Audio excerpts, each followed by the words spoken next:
नमस्कार, हरियाणा न्यूज देख रहे हैं आप। मैं हूं आपके साथ केशव कुमार। अपने कार्यक्रम पर बढ़ेंगे आगे, महत्वपूर्ण चर्चा करेंगे, लेकिन एक बड़ी खबर का रुख सबसे पहले। युवाओं को जल्द रोजगार की बड़ी सौगात जो है वो मिलने जा रही है। अगले 1.5 साल का प्लान मोदी सरकार का और 10 लाख नौकरियां। प्रधानमंत्री कार्यालय ने, पीएमओ ने खुद ट्वीट किया, इस बात की जानकारी दी। प्रधानमंत्री नरेंद्र मोदी ने सभी विभागों और मंत्रालयों में मानव संसाधन की, यानी कि मैन पावर की समीक्षा करने की बात कही है। और एक गणना इस हिसाब की बन रही है, जो कि वादा किया गया है ट्वीट के जरिए, कि अगले 1.5 साल में 10 लाख नौकरियां सरकार, यानी कि मोदी सरकार मुहैया कराने जा रही है देश के युवाओं को।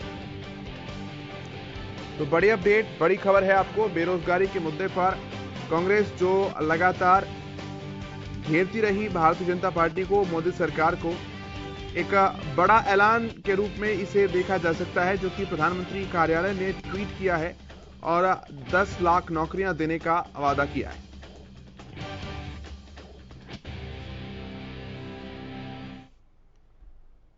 और न्यूज रूम से मेरे सहयोगी सुशील सिंह हमारे साथ जुड़े हैं अधिक जानकारी के लिए। सुशील, एक बड़ा वादा मोदी सरकार ने किया, क्योंकि बेरोजगारी के मुद्दे पर थोड़ा सा बैकफ्रंट पर आना पड़ता था हमेशा सरकार को, लेकिन इस बार फ्रंट फुट पर शॉट खेलने की कोशिश की है। देखना होगा 1.5 साल के अंदर तमाम जो चुनौतियां हैं उन्हें पार करते हुए 10 लाख का आंकड़ा कैसे सरकार छू पाती है।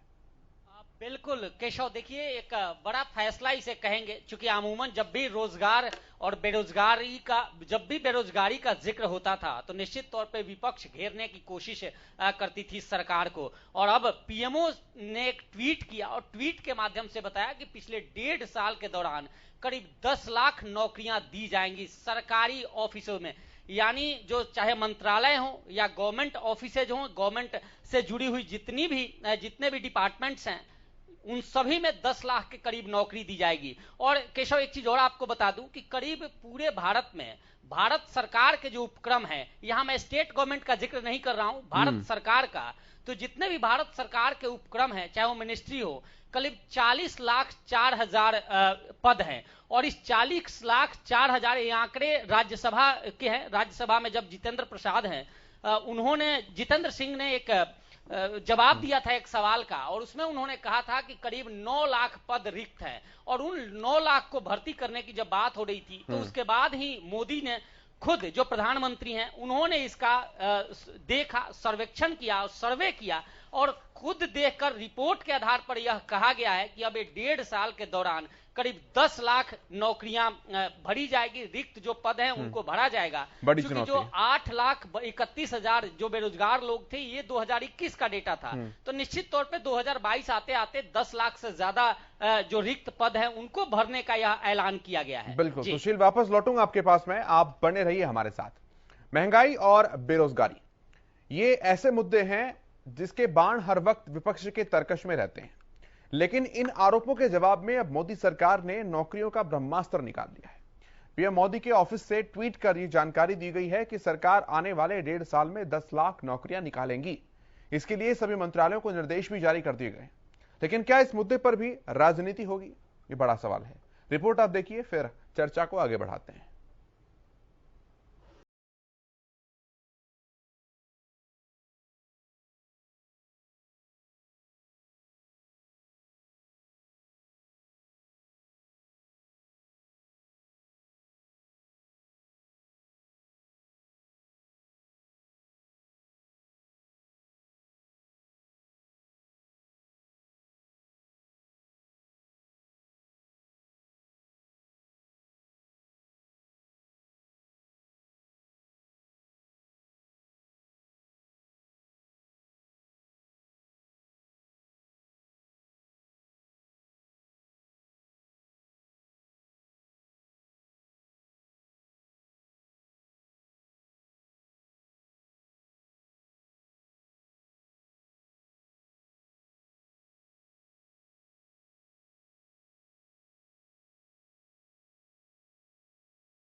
इस देश में 50 साल की सबसे भयंकर बेरोजगारी है।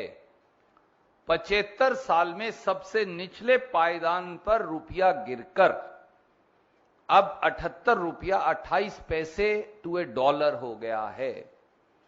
इस देश में 28 लाख सरकारी नौकरियां खाली पड़ी हैं। इस देश में प्रजातंत्र और संविधान को बुलडोजर के नीचे रोन दिया गया है। अब ट्विटर खेलकर प्रधानमंत्री कितनी देर तक हम सबको भटकाएंगे।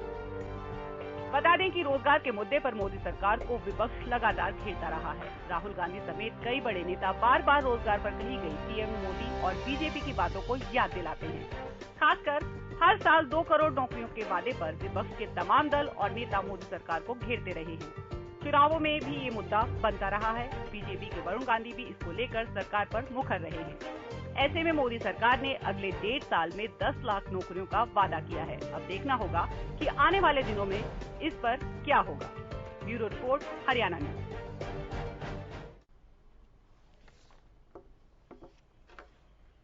चलिए, मेरे साथ इस विषय पर और ज्यादा बातचीत करने के लिए वेद प्रकाश विद्रोही जी जुड़ चुके हैं। आप कांग्रेस पार्टी के प्रवक्ता हैं और इसके अलावा सत्यव्रत शास्त्री जी हमारे साथ हैं। आप भारतीय जनता पार्टी के प्रवक्ता हैं। बहुत स्वागत है। शास्त्री जी, तैयारी तो बहुत बड़ी है, ऐलान बहुत बड़ा है, लेकिन चुनौतियां भी कोई कम नहीं है। सभी विभागों की समीक्षा करना, उसके बाद 1.5 साल की डेडलाइन के साथ और इतने बड़े आंकड़े को छूना, क्या कुछ प्लान है सरकार का? देखिए केशव जी, सरकारी आंकड़े में ये समीक्षा का जो विषय होता है वो कोई बहुत लंबी प्रक्रिया नहीं होती। स्वीकृत पद होते हैं, उसके बाद में उसके अंदर जो रिटायरमेंट्स आने वाले समय में उनकी संख्या और जो रिटायर हो चुके उनकी, ये कोई बहुत लंबी चौड़ी बात नहीं। महीने भर के अंदर ये सारा डाटा एक बार कलेक्ट हो जाता है।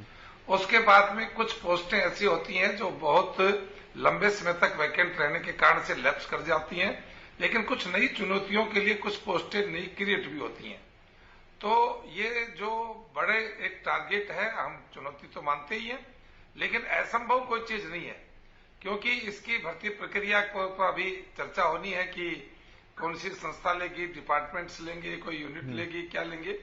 लेकिन यदि इस प्रकार की सब चीजें, मैं तो केवल एक मानता हूं कि कुछ सरफरे लोग यदि कोर्ट के चक्कर में ना पड़े और ठीक सीधी चीज हो जाए, तो 1 साल भर का मैक्सिमम प्लान होता है जिसके अंदर ये सब चीजें की जा सकती हैं। एडवर्टाइज से लेके, फॉर्म भरने से लेके, टेस्ट और साक्षात्कार से लेके साल भर के अंदर ये बड़ी प्रक्रिया जो है, हाँ, उसके लिए जरूरी है कि तंत्र को डेवलप करना।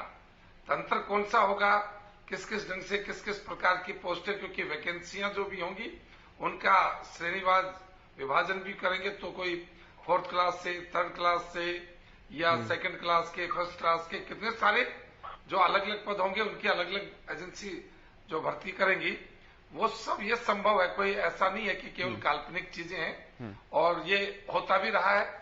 स्टेट लेवल पर भी 50-50, 60-60, 70-70 हजार की वैकेंसियां जो जारी करके आगे बढ़ जाती हैं। तो सेंट्रल लेवल पर तो बहुत बड़ी एजेंसियां और बहुत बड़े डिपार्टमेंट्स हैं, उनके अंदर ये चीजें संभव है।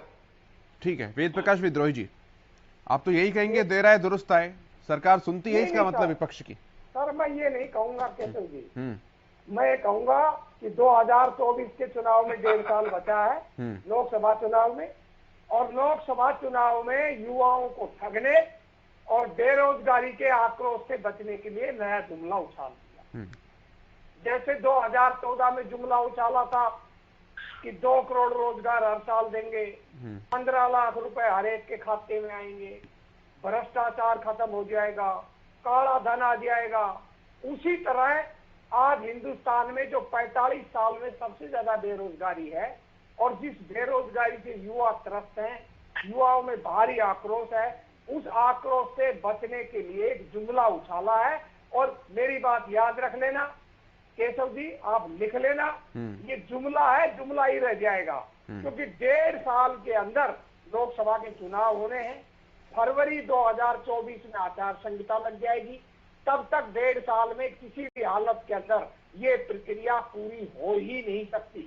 जैसे इन्होंने कहा था कि 2022 में किसान आय दुगनी करेंगे, उसको 2025 में ले आए। फिर कहा 2025 तक 5 ट्रिलियन भारत की इकोनॉमी करेंगे, उसको 2027 में ले आए। तो ये केवल जुमला है। अब ये पद निकालेंगे, कम से कम इसकी समीक्षा में ही 2 से 3 महीना लग जाएगा। फिर उसको विज्ञापन करेंगे, नौकरियों के आवेदन के लिए समय मिलेगा। तो अगर ये खूब तेजी से चले, बहुत तेजी से चले, तब इस प्रक्रिया में आवेदन करने में, पहुंचने में, छटनी करने में ही 1 साल लग जाएगा। 1 साल लगने के बाद फिर कहां जाकर इंटरव्यू होंगे, परीक्षाएं होंगी। तो जो प्रोसेस होता है उस प्रोसेस में ये कामयाब नहीं होने वाले। इन्होंने 5 साल पहले रेलवे के डी ग्रुप की भर्तियां निकाली थी, आज तक वो भर्तियां नहीं हो पाई है। आज तक 5 साल हो गया। बैंकों में 72,000 भर्तियां खाली पड़ी हैं, वो नहीं भर पाए। 1 लाख 1.25 लाख भर्तियां फौज के अंदर अफसरों की तीनों फौजों में, नौसेना, वायुसेना, थल सेना के अंदर अधिकारियों की और सैनिकों की खाली पड़ी है। उसके लिए भी अब इन्होंने जुमला उछाला है। रक्षा मंत्री राजनाथ सिंह जी ने तीनों सेनाओं के अध्यक्षों को लेकर कि वे 4 साल के लिए भर्ती करेंगे, शॉर्ट टर्म। तो ये केवल ठगने के लिए जुमला उछाल रहे हैं, होना ज्यादा कुछ नहीं है। वोट बटोरने का जुमला है। ठीक है विद्रोही जी, मैं सवाल जरूर पूछूंगा शास्त्री जी से इस बात को लेकर, लेकिन जैसा कि आप कह रहे हैं कि आप लिख लीजिएगा, तो मैं लिखूंगा नहीं आपकी ये बात को, क्योंकि मैं अजय माकन जी की भी बहुत सारे कांग्रेस प्रवक्ताओं ने लिखवाई थी, वो सफल नहीं हो पाई है। मैं जवाब जरूर लेता हूं, लेकिन नहीं, मैं लिखने वाली बात पर कह रहा हूं, मैं लिखने वाली बात पर कह रहा हूं। मैं शास्त्री जी से मैं जवाब लेता हूं, मैं जवाब लेता हूं। शास्त्री जी, अब विद्रोही जी कह रहे हैं कि ये एक और जुमला छोड़ दिया आपने। देखिए, विद्रोही जी की अपनी भाषा, शैली और सब चीजें हैं, और पिछली कितनी डिबेटों में हम और आप के साथ कांग्रेस के इस राज्यसभा चुनाव के लिए जितने वादे थे वो आपके सामने आए। लेकिन फिर भी मैं एक प्रक्रिया के नाते बताता हूं कि किसी भी एक डिपार्टमेंट की वैकेंसी जारी करने, उसका प्रक्रिया पूरी करने में साल भर से बहुत कम समय में ही ये पूर्ति हो जाती है। और जैसा कि विद्रोही जी जो कह रहे कि ये आगे चल जाता है, विद्रोही जी इस बात को लेकर क्यों आंख मूंद लेते हैं, क्यों कान बंद कर लेते हैं कि इस देश ने ही नहीं, दुनिया ने कोरोना महामारी को देखा है। जब सारी दुनिया की इकोनॉमी रुक गई थी, सारे दुनिया के देशों के अंदर सब प्रकार की स्वास्थ्य व्यवस्थाएं छिन्न भिन्न हो गई थी, तो भारत ने बड़ी मजबूती के साथ कोरोना को जो चपेट लगाई, उसका मुकाबला किया। और न केवल मुकाबला किया, बल्कि अपनी जनसंख्या की नियंत्रण करते हुए दुनिया के देशों को हमने दवाइयां उपलब्ध कराई।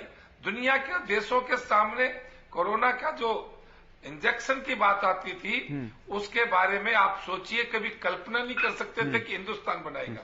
नहीं, वो सारी बातें ठीक है सर, वो कह रहे हैं कि आप इलेक्शन को देखकर ये बात लेकर आए हैं कि जान है तो लोकसभा चुनाव को देखते हुए सरकार ने ये ऐलान किया है, उनका ये मानना है।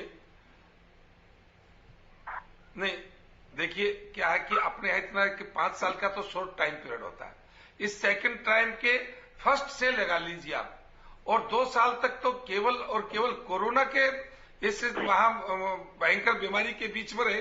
कोई आदमी सोच नहीं सकता था कि वैकेंसी के बारे में या कुछ बारे में। जो कुछ किया उस देश की आबादी को बचाने में, और उसके बावजूद सुनिए आप, पिछले 6 महीने से केशव जी यदि आप आंकड़े देखेंगे तो देश के अंदर रोजगार की उपलब्धता कितनी बढ़ी है, देश के अंदर निर्यात कितना बढ़ा है। देश के अंदर जब निर्यात बढ़ रहा है तो इसका मतलब रोजगार के अवसर बढ़ रहे हैं, और रोजगार के अवसर बढ़ रहे हैं तो देश की आबादी में खुशहाली आ रही है। लेकिन बहुत से मानव संसाधन के रूप में जो सरकारी तंत्र में या प्राइवेट तंत्र में भी, सेनाओं में भी जो व्यक्ति की आवश्यकता होती है, उसकी पूर्ति के लिए समय पर कदम उठाया गया है। मैं इसको न लेट मानता न जल्दी मानता, क्योंकि इससे पहले का समय हम सब जानते हैं, सरकार को केवल देश की आबादी की जान बचाने की चुनौती थी, रोजगार की चुनौती नहीं थी। रोजगार की चुनौती अब आई है, अब इसको पूरा करेंगे। ठीक है, उनका ये भी कहना है कि बेरोजगारी अपने चरम स्तर पर है, रिकॉर्ड स्तर पर है। मैं जवाब लूंगा इसका भी, लेकिन सुशील मैं आपके पास पहले आ रहा हूं इस इलेक्शन और नौकरी वाले पॉइंट को लेकर। सरकार की नीतियां क्या वाकई किसी चुनाव को देखकर तय होती है, जैसा कि विपक्ष कहता है? क्योंकि जब किसान आंदोलन वापसी का ऐलान किया तो कहा था कि 5 राज्यों के चुनाव को देखते हुए किया गया है। अब जब नौकरियां निकालने की बात कही तो शास्त्री जी ने काउंट करके बता दिया कि 1.5 साल में आने वाले लोकसभा चुनाव है, उसे देख करके किया जा रहा है। तो चुनाव तो पूरे चलते ही रहते हैं। नहीं केशव, देखिए अगर मैं अपने पत्रकारिता अनुभव की बात करूं तो इसके आधार पर यह बात सत्य है, चाहे सरकार किसी की भी हो, चाहे वो राज्य की हो, केंद्र की हो या किसी भी पार्टी की हो, सरकार की नीतियों का कहीं ना कहीं समावेश जरूर चुनावों से संबंधित होता है और चुनावों से संबंधित ही कई ऐसे फैसले लिए जाते हैं।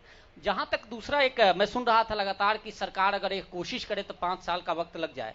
देखिए 2021 में एक सवाल पूछा गया था राज्यसभा में, और उस राज्यसभा में जो सवाल पूछा गया था बेरोजगारी को लेकर, तो उसमें जितेंद्र सिंह जो मिनिस्टर हैं उन्होंने जवाब दिया था, और मैं उस जवाब को कोट करूंगा यहां पर कि उन्होंने कहा था कि देश में भारत सरकार के जितने उपक्रम हैं उसमें 40,04,000 के आसपास टोटल पद हैं, और उसमें करीब 8 लाख कुछ पद, 8,72,000 के आसपास जो पद हैं वो रिक्त चले आ रहे हैं। उनको लेकर उन भरने की प्रक्रिया चल रही है, और मुझे लगता है कि उसके बाद ही पीएमओ ने अपने स्तर पर, खुद मुझे लग रहा है कि नरेंद्र मोदी जो प्रधानमंत्री हैं उन्होंने अपने स्तर पर इन सभी चीजों की समीक्षा की थी, और उसके बाद अब इसकी घोषणा की गई है। हालांकि कब तक पूरा होगा मैं ये नहीं कह रहा कि 2 साल में पूरा हो जाएगा, लेकिन अमूमन चुनाव से जोड़कर अगर देखने की बात हो रही है तो इसमें दोनों बात होगी। लोकसभा का चुनाव 2024 में है, और अभी 2021 तक कोरोना का मार पूरे देश ने झेला है, पूरे विश्व ने झेला है, और अभी भी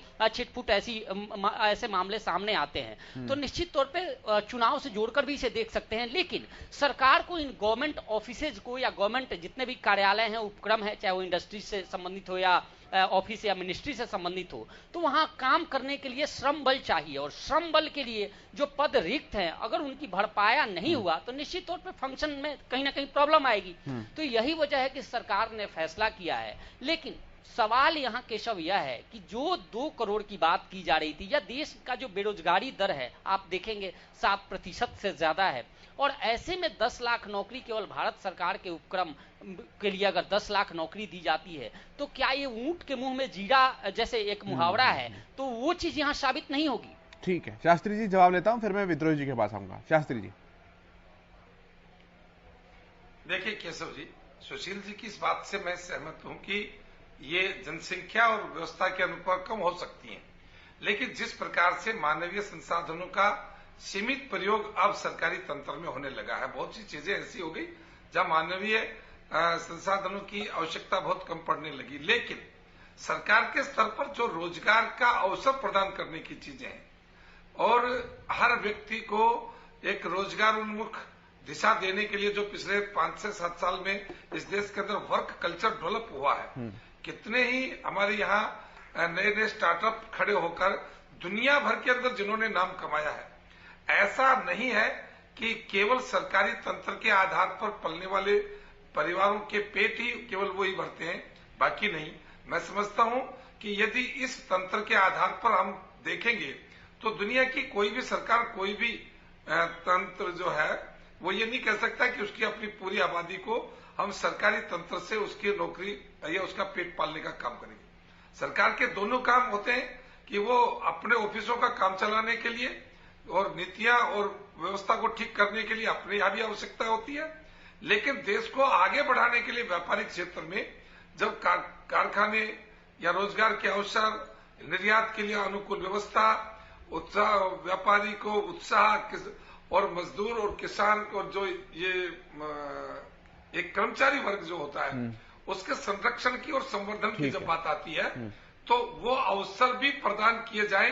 ये भी एक आंकड़ा बहुत लंबा है, यदि इसके ऊपर भी कुछ देर चर्चा की जाए तो पता चलेगा कि पिछले 5-7 साल के अंदर ही हमारे देश के अंदर वर्क कल्चर कैसे डेवलप हुआ है। पहले कैसे लोग केवल लोन इसलिए लेते थे कि उसको कहीं एडजस्ट करना था। सामान्य स्तर पर भी गांव के आधार पर यदि मैं कहूं तो ब्याह शादी बात सूचक के लिए होता था, और बड़े लोग भी थे वो अपने कर्ज को तारने के लिए, एडजस्ट करने के लिए करते थे।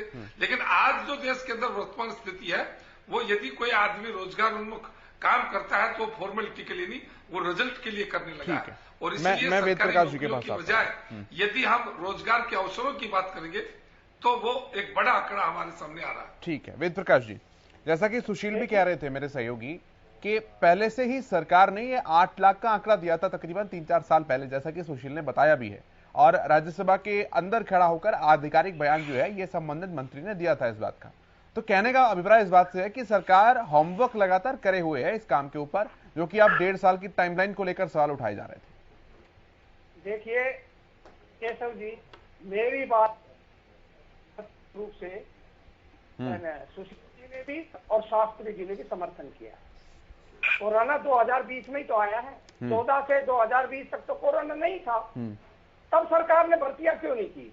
वही बात तो मैं कह रहा हूं कि जुमला उछाल कर ठग रहे हैं। ये जो रिक्त पद है ये पहले से ही रिक्त है और इनके लिए कोई भी होमवर्क की जरूरत नहीं होती है। सरकार के स्वीकृत पद होते हैं और स्वीकृत पद में कितने कर्मचारी हैं, कितने खाली हैं, ये डाटा रोज सरकार के पास उपलब्ध होता है। तो 14 से 2020 तक इन्होंने भर्तियां क्यों नहीं की? इसलिए नहीं की कि ये सरकारी उपक्रमों को बेच रहे थे, सरकारी उपक्रमों को जानबूझकर घाटे में दिखाना चाह रहे थे और उनको औने पौने दामों में पूंजीपतियों को, अपने मित्रों को दे रहे थे। तो इसलिए इन्होंने पद नहीं भरे और ये ठीक कह रहे हैं, ये उस समय के तो खाली पद है। अब ये कह रहे हैं कि मैं प्रधानमंत्री जी की निगाह में आ गया। अरे भैया, इसमें निगाह की कौन सी बात है? ये तो प्रतिदिन पता रहता है सरकार को कि हमारे इतने पद हैं, इतने खाली हैं। क्या हमारे प्रधानमंत्री इतने अयोग्य हैं या हमारे मंत्री या हमारे अधिकारी इतने अयोग्य हैं? उनको ये नहीं मालूम हमारी स्ट्रेंथ कितनी है कर्मचारियों की स्वीकृत और हमारे पास काम कितने कर रहे हैं? हर महीने तनख्वाहें मिलती हैं, हर महीने बजट पास होता है कर्मचारियों का। तो ये बेकार सी बातें हैं। अब इन्होंने भर्ती प्रक्रिया शुरू कर दी। अब सुशील जी ने भी मेरी बात को समर्थन किया है और शास्त्री जी ने भी मेरी बात को समर्थन किया है कि इस प्रक्रिया को ही प्रारंभ होने में उन्होंने कहा कि 1 साल से कम समय लगेगा। मैंने कहा कि न्यूनतम कम से कम 1 साल लगेगा। यही बात सुशील जी ने कही है।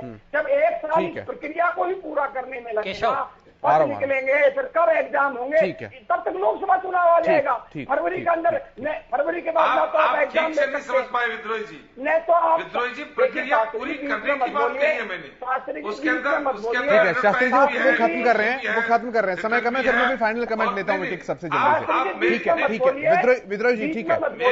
मेरी बात को बीच में मत बोलिए। मेरी बात को शास्त्री जी आ रहा हूँ मैं आ रहा हूँ, फाइनल कमेंट में दूंगा सभी से, समय की भी कमी है। ठीक है विद्रोही जी, आप खत्म कीजिए प्लीज जल्दी से। खत्म कर रहा हूँ जी केशव जी। 2024 के फरवरी के अंदर आचार संहिता लग जाएगी। 1 साल 1.5 साल में ये प्रक्रिया पूरी होगी। कब तो एग्जाम होंगे, कब उनकी परीक्षाएं ली जाएंगी, कब उनके इंटरव्यू होंगे। सवाल डेडलाइन को लेकर। क्या है, ठीक है, लोकसभा चुनाव तक बहकाने का जुमला है कि लोकसभा चुनाव में स्कोर कर लेंगे। सुशील फाइनल कमेंट जल्दी सर। बिल्कुल केशव, देखिए एक आंकड़ा मेरे पास है। अभी चर्चाएं चल रही थी कि सरकार ने कितनी भर्तियां की हैं, तो एक आंकड़ा है 2016 से लेकर 2021 तक का। ये राज्यसभा में ही खुद जो मिनिस्टर है जितेंद्र सिंह, उन्होंने दिया है। कहा, इन्होंने बोला है कि एसएससी में 2,14,601 कर्मचारियों की भर्ती की गई इस दौरान, 2016 से 2021 के दौरान। वहीं आरआरबी ने 2,04,945 लोगों की नियुक्ति दी और यूपीएससी ने 25,267 लोगों की नियुक्ति दी है। ये 2016 से लेकर 2021 तक का आंकड़ा है। और तमाम देखिए, जब कोई घोषणाएं होती हैं, बहुत डिफरेंट डिपार्टमेंट्स हैं और कोशिश की जाए तो निश्चित तौर पे 2024 से पहले ये जितने रिक्त पद हैं और जो सरकार अगर समय से निविदाएं निकाले तो निश्चित तौर पे इसे फुलफिल किया जा सकता है। शास्त्री जी फाइनल कमेंट जल्दी से। देखिए वेदप्रकाश विद्रोही जी, जो मेरी बात का आप अपने शब्द ले रहे थे, मैंने कहा कि एडवर्टाइज से लेके अपॉइंटमेंट तक, चाहे उसके अंदर उसका टाइम पीरियड हो, रिटर्न का हो, इंटरव्यू का हो, उसको पोस्टिंग का हो, ये सारी प्रक्रिया साल भर के भीतर की जा सकती है। अनेक बार ऐसा हुआ भी है। और जब कोई आदमी मिशन मोड में काम करता है तो उसके लिए मोदी से ज्यादा किसी की, मुझे नहीं लगता डेडिकेशन किसी की। एक उदाहरण दे दीजिए। जितना डेडिकेशन मोदी जी को अपनी विजन के लिए होता है, मेरे ख्याल में दुनिया का कोई व्यक्ति, राजनेता ऐसा नहीं है कि जिसने अपना मिशन लिया और उसको अंजाम तक न पहुंचाया। और मोदी जी के ऑफिस से यदि ये ट्वीट हुआ भी है, मैं उसको प्रमाणिक भी मानता हूं, तो वो कोई जुमला नहीं, वो वास्तविक धरातल पर होगा। वेदप्रकाश विद्रोही जी भी यही है, मैं भी यही हूं और आने वाला 1.5 साल भी वही होगा। ठीक है, बहुत शुक्रिया आपका जी। केशव जी लास्ट बात कह देता हूं जी। स्टार्टअप के 98% स्टार्टअप एनपीए हो चुके हैं। ठीक है, एनपीए सारे फेल, एनपीए चलिए ठीक है 98% ठीक है सुशील जी ठीक का है आंकड़ा पूछ लेना। समय की थोड़ी सी कमी है। बहुत शुक्रिया आपका शास्त्री जी, विद्रोही जी, सुशील हमारे साथ जुड़ने के लिए। आपको बता दें कि पीएमओ की तरफ से 1.5 साल में 10 लाख नौकरियों का ऐलान किया गया, तो सबसे पहले रक्षा मंत्री आ गया है और खुद रक्षा मंत्री राजनाथ सिंह ने अग्निपथ भर्ती योजना का ऐलान कर दिया है, जिसके तहत देश के युवा अपने जीवन में 4 साल तक देश की सेना में सेवा करने में गौरव प्राप्त कर सकते हैं। सुनिए आप। भारतीय सेनाओं को विश्व की बेहतरीन सेना बनाने के लिए उस दृष्टि से आज कैबिनेट कमेटी ऑन सिक्योरिटी ने भी एक ऐतिहासिक फैसला किया है। आज का अग्निपथ नामक एक ट्रांसफॉर्मेटिव योजना हम ला रहे हैं, जो हमारी आर्म्ड फोर्सेस में ट्रांसफॉर्मेटिव चेंजेज लाकर उन्हें फुली मॉडर्न और वेल इक्विप्ड बनाएगी। साथियों, इस अग्निपथ योजना से एम्प्लॉयमेंट अपॉर्चुनिटीज बढ़ेंगी और अग्निवीर सेवा के दौरान अर्जित स्किल्स एवं एक्सपीरियंस उन्हें विभिन्न क्षेत्रों में एम्प्लॉयमेंट भी हायर स्किल्ड वर्कफोर्स की उपलब्धता होगी, जो प्रोडक्टिविटी गेन और ओवरऑल जीडीपी ग्रोथ में सहायक होगी। अग्निवीरों के लिए एक अच्छी पे पैकेज, 4 साल की सेवा के बाद एग्जिट पर सेवा निधि पैकेज एवं एक liberal death and disability package की भी व्यवस्था की गई है। मेरे साथ इतना ही। आप देखते रहिए हरियाणा न्यूज।